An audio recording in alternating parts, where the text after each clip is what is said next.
November 13th, 2022, a quiet college town in Moscow, Idaho, inside a small off-campus house. For bright young students lay dead.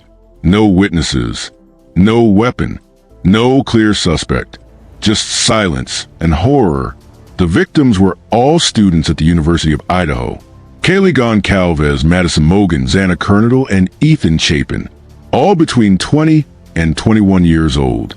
Their futures stolen in one brutal night. Police were overwhelmed. A small town had never seen anything like this. Detectives searched every lead. Ex-boyfriends, neighbors, random strangers, but nothing fit. Weeks passed, and panic spread across Idaho. Students left campus. Parents pulled their kids home. The killer was still out there. Then came the clue, a white Hyundai Elantra, caught on nearby surveillance cameras. It became the first real lead in the investigation. And hundreds of miles away, a 28-year-old criminology Ph.D. student named Bryan Kohberger began to appear on their radar. Bryan wasn't just any student. He studied the psychology of crime. He interviewed criminals. He wrote research papers about how murderers think.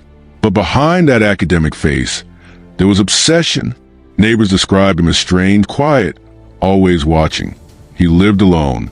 He often stayed up at night. And he drove a white Hyundai Elantra. Police followed him for weeks. They tracked his movements. They even collected trash from his parents' house in Pennsylvania. And when DNA from that trash was compared to the DNA found on a knife sheath at the crime scene, it was a match. A familial match to Bryan Kohberger. December 30th, 2022. Police moved in before dawn. Bryan Kohberger was arrested at his family home. He didn't resist. He didn't speak. He just stared. The man who studied murder had become the murderer. In court, Bryan appeared calm, emotionless. His lawyers claimed he was innocent, but the evidence, DNA, phone records, surveillance, and his car, painted a terrifying picture.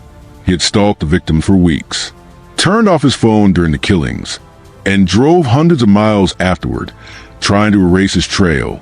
Across America, people were stunned. How could someone so intelligent, so educated, do something so horrific? True crime experts call it one of the most chilling cases in modern history. And even now, Bryan Kohberger maintains his silence, waiting for trial, waiting for justice, for young lives gone, one killer unmasked, and a community forever scarred. Justice may come slowly, but it always finds its way. In memory of Kaylee, Madison, Xana, and Ethan, may their voices never be forgotten. If this story gave you chills, smash that like button and tell me in the comments. And of course, don't forget to subscribe for more true stories.